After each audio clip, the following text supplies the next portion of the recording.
Êxodo, capítulo 13. O Eterno disse a Moisés: Consagrem a mim todos os primogênitos. O primeiro a nascer entre os israelitas, seja homem, seja animal, será meu. Moisés fez este pronunciamento ao povo: Lembrem-se deste dia. Foi neste dia que vocês saíram do Egito, da casa da escravidão. O Eterno tirou vocês de lá com o poder da sua mão. Não comam pão que contenha fermento. Vocês estão saindo na primavera, no mês de Abibe, e deverão repetir esta cerimônia no mesmo mês, depois que o Eterno tiver estabelecido vocês na terra dos cananeus, dos hititas, dos amorreus, dos heveus e dos jebuseus, como ele prometeu a seus antepassados. Ele dará a vocês uma terra em que manam leite e mel. Vocês deverão comer pão sem fermento durante 7 dias, e no 7º dia celebrarão uma festa ao Eterno. Durante 7 dias comerão apenas pão sem fermento. Em nenhum lugar deverá haver fermento ou coisa fermentada. Nesse dia, digam a seus filhos: é por causa daquilo que o Eterno fez por mim quando saí do Egito. O dia que vocês vão guardar será como um sinal em sua mão, um memorial entre seus olhos, a instrução do Eterno na boca de vocês. Foi com o poder da sua mão que o Eterno tirou vocês do Egito. Ano após ano, celebrem esse ritual nos dias indicados. Quando o Eterno os estabelecer na terra dos cananeus, como prometeu a vocês e a seus pais, e entregá-la a vocês, separem para o Eterno o primeiro a nascer. Todos os primogênitos entre os animais pertencem ao Eterno. Se quiserem, poderão resgatar a primeira cria da jumenta, substituindo-a por um cordeiro. Se optarem por não resgatá-la, deverão quebrar o pescoço do animal. Vocês deverão resgatar todos os primogênitos do sexo masculino entre seus filhos. Quando seus filhos perguntarem: o que isso quer dizer? Expliquem: o Eterno, com o poder da sua mão, nos tirou do Egito, onde éramos escravos. O faraó estava obstinado e não queria nos deixar sair. Mas o Eterno matou todos os primogênitos no Egito, de homens e de animais. É por isso que ofereço em sacrifício ao Eterno todos os machos que nascem primeiro e resgato o menino primogênito. Esta declaração servirá como sinal em suas mãos, um símbolo no meio da testa de vocês. O Eterno nos tirou do Egito com o poder da sua mão. Depois que o faraó deixou o povo sair, Deus não o conduziu pelo caminho mais curto, que passava pela terra dos filisteus, pois pensou: se o povo deparar com a guerra, mudará de ideia e vai querer voltar para o Egito. Então Deus conduziu os israelitas pelo caminho do deserto, rodeando o Mar Vermelho. Eles saíram do Egito em formação militar. Moisés levou com ele os ossos de José, pois este havia feito a família jurar solenemente, dizendo: com certeza Deus os responsabilizará se não o fizerem. Por isso, não deixem de levar meus ossos com vocês. Eles saíram de Sucote e acamparam em Etã, à margem do deserto. Durante o dia, o Eterno ia à frente deles numa coluna de nuvem, para orientá-los no caminho. E à noite, numa coluna de fogo que os iluminava. Por isso eles podiam viajar sem impedimento de dia ou de noite. A coluna de nuvem durante o dia e a coluna de fogo à noite acompanhavam o povo o tempo todo.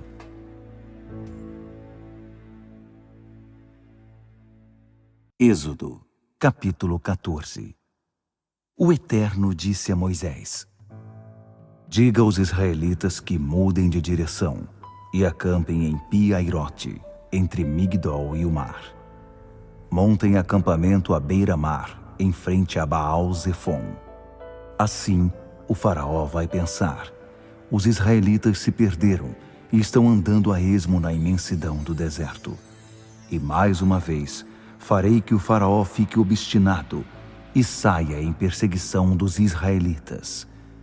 Meu plano é usar o faraó e seu exército para pôr minha glória em evidência. Assim, os egípcios vão entender de vez que eu sou o Eterno. Quando contaram ao rei do Egito que o povo havia ido embora, ele e os membros da corte mudaram de ideia, dizendo: "O que foi que fizemos? Libertamos Israel, nossa mão de obra escrava." Mais que depressa o faraó mandou preparar suas carruagens e reuniu o exército. Aparelhou 600 de suas melhores carruagens, mais o restante das carruagens egípcias e seus respectivos condutores. O Eterno induziu o rei do Egito a ficar outra vez obstinado e disposto a perseguir os israelitas, que haviam dado as costas para ele e ido embora sem olhar para trás. Os egípcios saíram em perseguição a eles e os alcançaram no acampamento à beira-mar. Todas as carruagens do faraó, com seus cavalos e condutores, e todos os seus soldados de infantaria, se posicionaram em Pi-Hairote, em frente a Baal-Zefon. Foi então que os israelitas avistaram o exército do faraó, os egípcios, indo atrás deles. O medo tomou conta deles. Aterrorizados, clamaram ao Eterno e disseram a Moisés: "Será que não havia cemitérios suficientes no Egito, e por isso você nos trouxe para morrer no deserto? Para que você nos tirou do Egito? Já não havíamos avisado você que isso iria acontecer? Não dissemos, deixe-nos em paz aqui no Egito? É melhor ser escravo no Egito que cadáver no deserto." Moisés respondeu ao povo: "Não tenham medo. Fiquem firmes e observem o Eterno realizar hoje sua obra de salvação a favor de vocês. Olhem bem para os egípcios hoje, porque vocês não vão tornar a vê-los. O Eterno guerreará por vocês. Quanto a vocês, calem a boca." O Eterno disse a Moisés: "Por que eles estão clamando a mim? Diga aos israelitas que continuem andando. Segure bem alto seu cajado e estenda a mão sobre o mar. Divida o mar ao meio. Os israelitas atravessarão o mar a pé, sem se molhar. Enquanto isso, induzirei os egípcios a continuar obstinados na perseguição. Vou usar o faraó e o exército dele inteiro, suas carruagens e seus cavaleiros, para pôr minha glória em evidência. Assim, os egípcios ficarão sabendo que eu sou o Eterno." Em seguida, o anjo de Deus que estava à frente do acampamento de Israel posicionou-se à retaguarda, e o mesmo aconteceu com a coluna de nuvem. A nuvem agora estava estacionada entre o exército egípcio e o acampamento de Israel. Ela envolveu o primeiro acampamento na escuridão e inundou o outro com luz. Durante toda a noite, um exército não pôde se aproximar do outro. Então Moisés estendeu a mão sobre o mar, e o Eterno afastou as águas com um fortíssimo vento oriental que soprou a noite toda. Aquela parte do mar se transformou em estrada, depois que as águas foram divididas. Os israelitas puderam caminhar através do mar, pisando em solo enxuto, com uma parede de água de cada lado. Depois foi a vez dos egípcios, que empreenderam uma corrida desenfreada pelo meio do mar com todos os cavalos, carruagens e condutores do faraó. Já era fim da madrugada, e lá da coluna de fogo e de nuvem, o Eterno semeou o pânico no meio do exército egípcio, travando as rodas das carruagens, que ficaram atoladas. Os egípcios começaram a gritar: "Fujam de Israel! O Eterno está do lado deles e contra o Egito!" O Eterno disse a Moisés: "Estenda a mão sobre o mar, e as águas vão se fechar sobre os egípcios, suas carruagens e seus cavaleiros." Ao raiar do dia, Moisés estendeu a mão sobre o mar, que começou a se fechar, enquanto os egípcios tentavam fugir. Mas o Eterno apanhou os egípcios no meio do mar. As águas voltaram e cobriram as carruagens e os condutores do exército do faraó, que haviam perseguido Israel até o mar. Ninguém sobreviveu. Mas os israelitas atravessaram pelo meio do mar sobre solo seco, entre duas paredes de água, uma à esquerda e outra à direita. Naquele dia, o Eterno libertou Israel em definitivo da opressão dos egípcios. Israel olhou para os egípcios mortos sobre a areia da praia e percebeu como era grande o poder do Eterno. Ao ver o que ele havia feito com os egípcios, o povo temeu o Eterno e passou a confiar nele e em seu servo Moisés.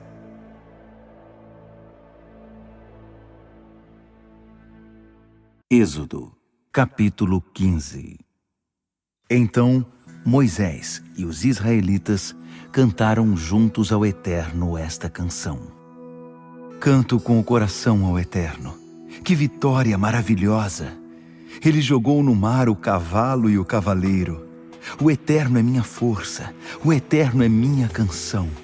O Eterno é minha salvação.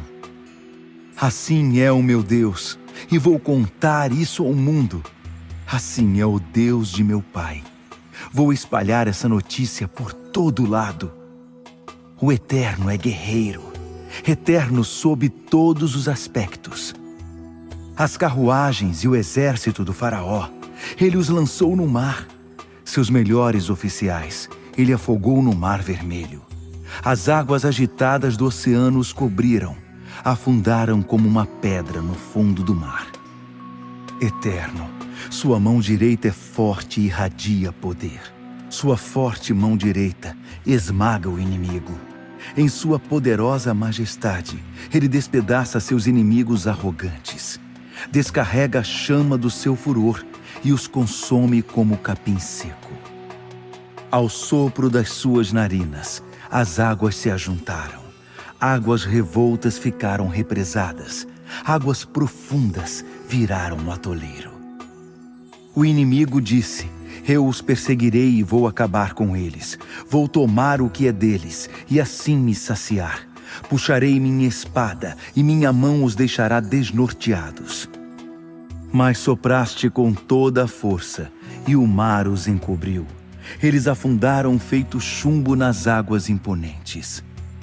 Quem se compara a ti entre os deuses, ó Eterno? Quem se compara a ti em poder, em santa majestade, em louvores que suscitam temor, ó Deus que operas maravilhas? Estendeste a mão direita e a terra os engoliu. Mas o povo que redimiste foi conduzido com amor e por misericórdia. Sob tua proteção foi guiado às tuas santas pastagens. Os povos se assustaram ao saber da notícia. Os filisteus se contorceram e tremeram. Até os chefes de Edom se abalaram, e também os poderosos de Moabe. Todos em Canaã entraram em pânico e esmoreceram. O pavor e o medo os deixaram desnorteados. Com um movimento do teu braço direito, tu os deixaste paralisados como pedras, enquanto teu povo atravessava o mar, ó Eterno, até que o povo que formaste tivesse atravessado. Tu o trouxeste e o plantaste no monte da tua herança, no lugar em que habitas, no lugar que criaste, no teu santuário, Senhor, que estabeleceste com as próprias mãos. Que o Eterno reine para sempre e por toda a eternidade. Os cavalos, as carruagens e os cavaleiros do faraó entraram no mar, e o Eterno fez as águas se voltarem contra eles. Mas os israelitas atravessaram o mar a pé, sem se molhar. Miriam, profetisa e irmã de Arão, pegou um tamborim, e todas as mulheres a acompanharam, dançando com tamborins. Miriam dirigia o cântico que dizia: cantem ao Eterno, que vitória maravilhosa! Ele jogou no mar cavalo e cavaleiro. Moisés conduziu Israel desde o Mar Vermelho até o deserto de Sur. Eles viajaram 3 dias pelo deserto e não encontraram água. Chegaram a Mara, mas não havia condições de beber a água que havia ali, porque era amarga. Por isso deram ao lugar o nome Mara, amarga. E o povo foi reclamar com Moisés. O que vamos beber? Moisés clamou ao Eterno, e ele mostrou um pedaço de madeira. Moisés jogou-o na água, e ela se transformou em água doce. Foi nesse lugar que o Eterno fixou normas e regras, e foi ali que começou a pôr Israel à prova. O Eterno disse: se vocês forem obedientes e atentarem para o Eterno, que os ensinará como viver em sua presença, obedecendo aos seus mandamentos e guardando suas leis, então não atingirei vocês com as doenças que enviei sobre os egípcios. Eu sou o Eterno, aquele que cura vocês. Eles chegaram a Elim, onde havia 12 fontes de água e 70 palmeiras, e acamparam ali, junto das águas.